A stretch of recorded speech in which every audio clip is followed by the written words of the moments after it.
موڑنا ہے اور ہر حال میں موڑنا ہے. بار بار عرض کر رہا ہوں اس میں آپشن نہیں ہے. یہ دنیا کے معاملات نہیں ہے کریں گے کوشش کریں گے ہو گیا ٹھیک ہے نہیں ہوا نہیں صحیح, ایسا نہیں ہے. یہاں کوشش کا لفظ نہیں فٹ ہو سکتا. یہاں ہر صورت میں کرنا ہے, یہاں ہر صورت میں کرنا ہے. اور اس صورت میں کرنے کے کیا طریقہ ہوتا ہے؟ انسان جو بھی کام اس کو کرنا چاہتا ہے اس میں تن من دھن سب لگاتا ہے. ہم اور آپ بھی اگر ایسے لگ گئے تو سمجھو کہ کامیابی مل گئی, اور ایسا نہ ہوا تو ہلاکت کے سوا کچھ نہیں ملنا. بار بار عرض کر رہا ہوں دنیا میں آنے کا صرف ایک ہی مقصد ہے, ایک ہی مقصد ہے جو اللہ تعالیٰ نے بتا دیا کہ میں نے جن اور انس کو صرف اپنی عبادت کے لیے پیدا کیا, اپنی بندگی کے لیے پیدا کیا. اور بندگی کا مطلب کیا ہے؟ تسلیم و رضا. اللہ کی ہر بات پر انسان راضی رہے, اور رضامندی کا سرٹیفکیٹ ہمیں چاہیے. جس طرح صحابہ نے رضی اللہ تعالیٰ عنہ کا سرٹیفکیٹ لیا, اسی طرح ہمیں بھی چاہیے, جس کے بارے میں اللہ تعالیٰ نے بہت واضح الفاظ میں قرآن شریف میں جو فرمایا ہے یا ایتھا النفس المطمئنہ, مطمئن نفس جس کو ہو گیا, جس کا دل مطمئن ہو گیا اللہ کے معاملات سے. اب فرق صرف یہ ہے کہ ہمیں قرآن شریف میں, کیونکہ اب کوئی وحی نہیں آئے گی, لیکن اللہ تعالیٰ نے بہت آسان نسخہ بتا دیا کہ بھائی کیسے پتہ چلے کہ اللہ ہم سے راضی ہے. یہ بات تو بھائی نبی صلی اللہ علیہ وسلم کے زمانے میں وحی کے ذریعے صحابہ کو بتا دیا, لیکن آپ کو ہمیں کون بتائے گا؟ آپ کو ہمیں کیسے پتہ چلے گا؟ تو اس کے لیے بہت آسان نسخہ بتا دیا کہ بھائی اگر تم اللہ سے راضی ہو تو سمجھو اللہ تم سے راضی ہے. اب ہم اللہ سے راضی کہ کیا کسوٹی ہے بھائی؟ کہ جو بات اللہ نے کہی ہے اس کو ویسے ہی ماننا, جو نبی نے کر کے دکھا دیا ہم نے ایسے ہی ماننا. ہم راضی ہیں, ورنہ ہم راضی نہیں ہیں. وہ کہتے ہیں ایسے نماز پڑھو تو ہم ایسے پڑھیں گے, وہ کہتے ہیں کہ بھائی جو ہے تم نے ایسی قربانی کرنی ہے تو ہم ایسی قربانی کریں گے. اسی طرح ہر چیز ہے اس میں لباس, پوشاک, سوچ, فکر, ہر چیز آ جاتی ہے. اس لیے آپ سب سے میری درخواست ہے کہ بھائی وقت کم رہ گیا ہے, اور ابھی تک ہم پہلی کلاس میں ہی اٹکے ہوئے ہیں. یہ میں کیوں کہتا ہوں؟ اس لیے پہلی کلاس جو ہوتی ہے وہ اس دنیا کے جسے ہم کہتے ہیں کہ بھائی کوئی بھی کیریئر بنانے کے لیے پہلی کلاس ہے.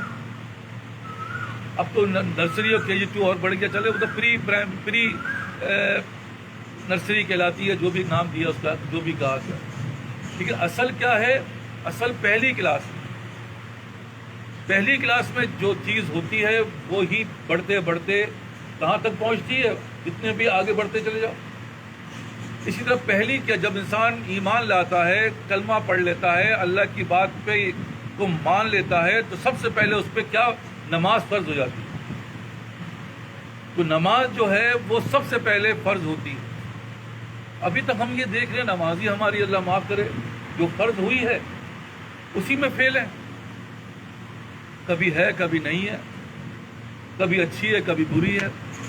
بھائی ہر چیز کے اندر ایکسیلنٹ ہونا چاہیے, ہر چیز کے اندر کامیابی بڑھنی چاہیے. اگر ایک پہلی کلاس, اگر ایک کوئی بھی آدمی جو ہے وہ آپ یہ سمجھو کہ 10 کلاس کا سمجھنے کے لیے اس کو کہا جائے گا پہلی کلاس کا جو ہے یہ پیپر ہے, اس کو سالو کرو, آپ مجھے بتاؤ اس کا سالو جو ہوگا وہ کیا ہوگا؟ وہ تو ٹاپر, پہلی کلاس کے لحاظ سے ٹاپر بنے گا, کیونکہ وہ 10ویں کلاس کا بچہ اگر پہلی کلاس کے پیپر کو سالو کرے گا اس کے لیے تو بہت آسان ہے, اس کے لیے تو کچھ مسئلہ ہی نہیں ہے, اور بہت ہی سہل طریقے سے سالو کرے گا. لیکن ہماری زندگی میں اگر کہا جائے کہ بھائی نماز کو اگر 20 سال سے پڑھ رہے ہیں, 30 سال سے پڑھ رہے ہیں, 40 سال اور 50 سالوں سے پڑھ رہے ہیں, لیکن اگر نماز ہی کو صحیح کر تو نماز ہی صحیح نہیں ہے. یہ صحیح اور غلط کا تعین کیا ہے؟ بار بار سمجھا رہا ہوں, اصل میں صحیح اور غلط جہاں نہیں ہے وہاں پر سمجھ میں نہیں آتی بات. صحیح کسے کہتے ہیں, غلط کسے کہتے ہیں؟ غلط ہر وہ چیز ہے جو اس سیمپل کے لحاظ سے نہیں ہے, نبی کی سنت کے مطابق نہیں ہے, وہ غلط ہے. دیکھنے میں جتنی بھی اچھی ہو, اگر وہ سنت کے مطابق نہیں ہے تو غلط ہے. اور 10 چیزیں اچھی ہیں, ایک چیز غلط ہے, تو وہ ایک چیز جو غلط ہے وہی جہنمی معاملات ہیں. اس لیے بار بار عرض کر رہا ہوں کہ ہم اپنی نمازوں کو سب سے پہلے یہ دیکھیں جو نماز پڑھ رہے ہیں اس کے اندر کیا کوتاہی ہے، کیا کمیاں ہیں، کیا صحیح بھی ہے نہیں صحیح ہے، لیکن یہ بھی پوچھنے کو تیار نہیں، اس بات پہ بھی عمل کرنے کو تیار نہیں ہے، بس کر رہے ہیں تو کر رہے ہیں۔ اب اگر عمل نہیں کرو گے، سوال یہ پہلے ترقی کیسے کرو؟ بھئی میں نہیں کر رہا، مت کرو، زندگی بھر ترقی نہیں ہوگی۔ تم پہلی کلاس میں ہی 20 سال لگا دو گے، 50 سال لگا دو گے، تو یہی ہو رہا ہے کہ بھائی اس کی کوئی چیز تبدیل نہیں ہو رہی، اس کو اس بات کی فکر نہیں کہ نبی نے کیا کیا کیا نہیں، بھائی جو کر لیا بہت ہے، انا للہ و انا الیہ راجعون، جو کر لیتے ہیں یہی بہت ہے۔ یہ کیسی سوچ ہے، یہ کیسی فکر ہے؟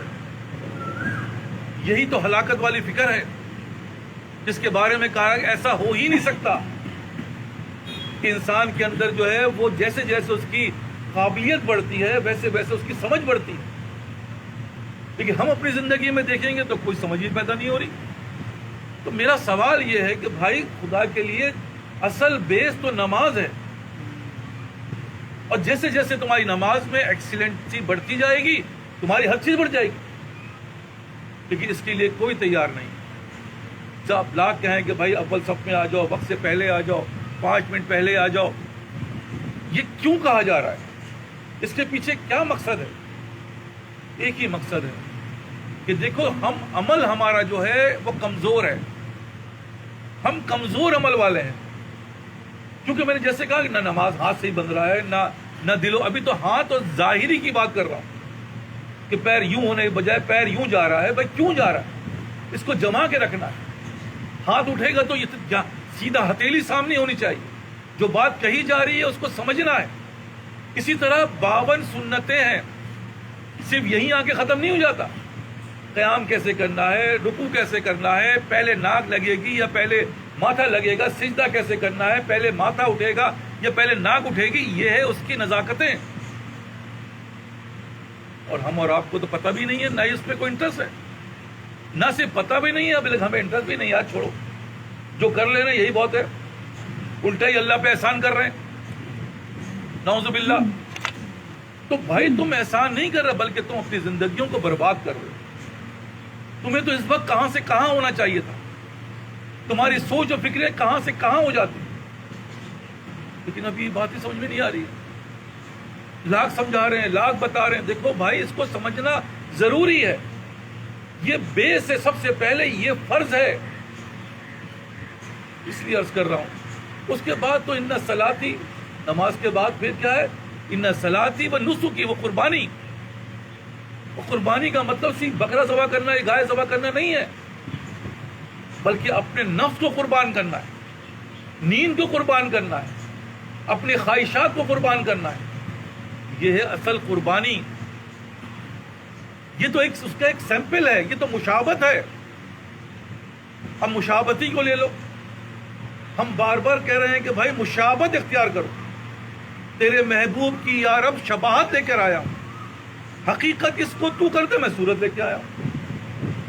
ہمارا امتحان ہمارے بچوں کو ذبح کرنا نہیں ہے، نہ اللہ تعالیٰ معاف فرمائے، اگر وہ کہتا تو ہمیں کرنا پڑتا، لیکن جس گھر میں خدا نہ کرے چوٹ ہی لگ جاتی ہے کسی بچے کو، تو گھر کے اندر جو ہے وہ تو ایک کوہرام مچ جاتا ہے، ایک جو ہے ایک پریشانی کی ایک وبا پھیل جاتی ہے۔ اور اس قربانی میں کیا ہو رہا ہے؟ اللہ تعالیٰ ہمیں کیا کر رہا ہے کہ صرف جانور کو قربان کر دو، ہم تمہارے بچے کے لحاظ سے اس کا ثواب دیں گے، جو ابراہیم علیہ السلام نے کیا تھا ہم اسی کا ثواب تمہیں بھی دیں گے۔ کس بار بنیاد پہ؟ شباہت کی بنیاد پہ، صرف شباہت اختیار کر رہے ہیں، ہم اس شباہت کو سمجھتے نہیں ہیں بھائی، اور کس بات کا ثواب مل رہا ہے؟ اور نہ صرف ثواب بلکہ کیا ہو رہا ہے؟ جاؤ خوشی بناؤ۔ تو ہم یہی دیکھ رہے ہیں ہمارے گھروں میں خوشیاں، گوشت کو نہیں کھانے والا کے گھر میں بھی گوشت پک جاتا ہے، ایک خوشی کی لہر ہوتی ہے، صبح کچھ بن رہا، رات کچھ بن رہا، دن 2 3 دن 4 دن بلکہ 10 دن تک دعوتیں چل رہی ہیں، خوشیاں منائی جا رہی ہیں۔ تو بات صرف وہی عرض کر مشابہت پہ، پہلی مشابہت کیا بن گئی؟ یہ قربانی کی مشابہت اختیار کی تو اللہ تعالیٰ نے وہ قرب عطا فرمایا جو ابراہیم علیہ السلام کو عطا فرمایا تھا۔ دوسری مشابہت کیا ہے؟ اس اس وقت کی کہ بھائی حجاج کرام جو حج پہ جاتے ہیں وہ 10 دن تک جو ہے وہ اپنے ناخن اور بال نہیں بناتے. تو ہمیں بھی کہا گیا کہ بھائی تم بھی جو قربانی کر رہے ہیں یا نہیں بھی کر رہے ہیں، اگر جنہوں نے یہ مشابہت اختیار کی ان حجاج کے لحاظ سے، تو ہم جب ان کو بخشیں گے تو تمہیں بھی بخش دیں گے. مشابہت کی بنیاد پر تم نے تو کوئی عمل نہیں کیا، لیکن ہماری اس مشابہت سے کیا ہو رہا ہے؟ وہاں کا ثواب مل رہا ہے. دوسری مشابہت آ گئی. تیسری مشابہت کیا ہے کہ دیکھو جو اللہ کے ولی ہیں تم ان کا لباس پہن لو، تم اس کے لباس کے لحاظ سے مشابہت اختیار کرو، ہم تمہیں اللہ کا ولی بنا دیں گے، تم بھی اللہ کے ولی میں شمار ہو جاؤ گے. وہ کیسے؟ وہ موسیٰ علیہ السلام کا واقعہ ہے کہ موسیٰ علیہ السلام جو لباس پہنے ہوئے تھے وہ سارے کے سارے جادوگر وہی لباس پہنے ہوئے تھے. صرف وہ جادوگر، کیونکہ جادوگر کا جیسے یہاں پہ ہوتا ہے کرکٹ کی ٹیم ہے، فٹ بال کی ٹیم ہے، تو بھائی ایک جیسا وہ پہنیں گے، ایسے ہی ہوتا ہے نا، سب کا یونیفارم ایک جیسا ہوگا پوری ٹیم کا، تاکہ پتہ چل جائے یہ ٹیم کے لوگ ہیں.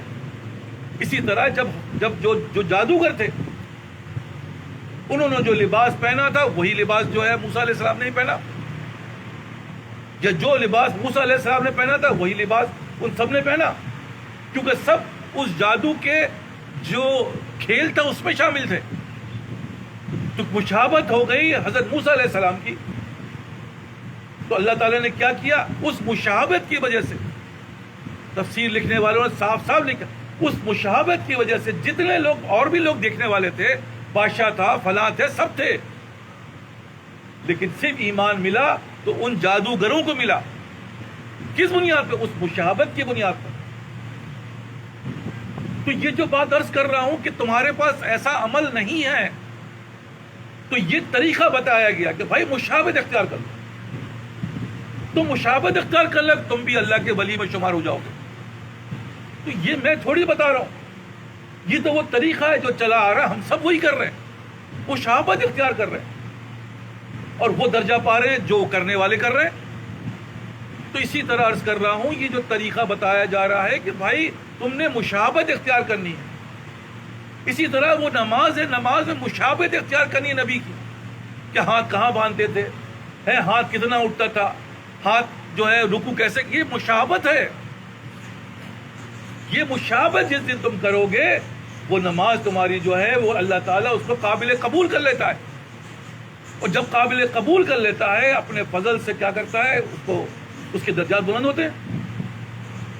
اور وقت سے پہلے جو آ کے بیٹھتا ہے، بھائی تمہاری جتنا بھی کچھ کرو گے پھر بھی اس کے اندر کسر تو ہے. وہ سوچ کہاں سے لاؤ گے، وہ قرآن کی تلاوت کیسے کرو گے، بہت ساری چیزیں ہیں. یہ تو میں ظاہری مشابہت کی بات کر رہا ہوں. تو اس کا کیا طریقہ بتایا کہ جو وقت سے پہلے آ کر مسجد میں بیٹھتا ہے نماز کے انتظار میں، ہم اس کو نماز کا ثواب عطا فرماتے ہیں.